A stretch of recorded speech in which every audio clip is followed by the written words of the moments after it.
Now, if you were alive in 2001 and old enough to remember 9/11, chances are you remember exactly where you were and what you were doing when you heard about the attack on the Twin Towers and the Pentagon. That day changed not only our world, but our personal worlds and everything around us. NBC4's Mekahlo Medina spoke with 3 different generations of people today to hear their stories. Here in Long Beach on 9/11, the American flag flies over Firehouse Number 1.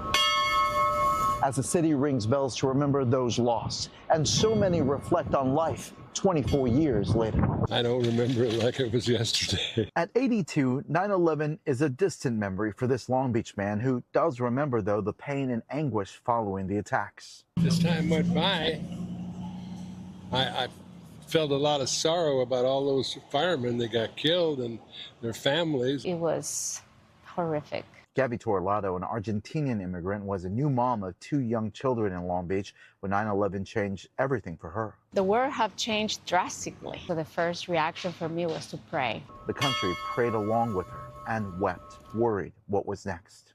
It was a different time because we didn't have this kind of social media.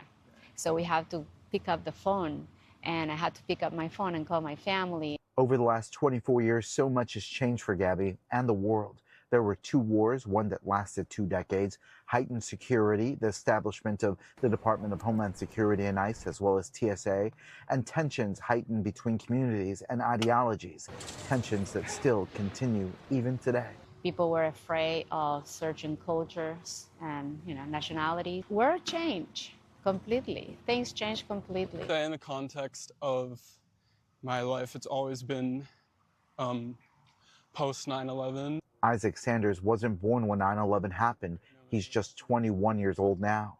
The heightened security, the wars, the ethnic racial tensions, and the political ideology battles is what Isaac has only known. There is no before, there is no,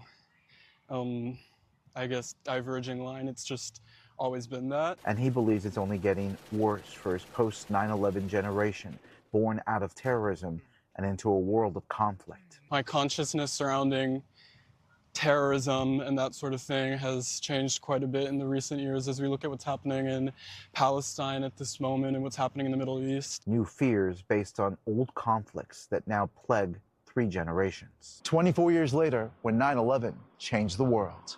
In Long Beach, I'm Mekahlo Medina, NBC4 News. And our coverage of the 9/11 tributes and ceremonies continues on the NBCLA app and on our website, NBCLA.com. And that includes the story of the custodians who care for the 9/11 memorial at Ground Zero, as well as the local tributes pouring in from across Southern California.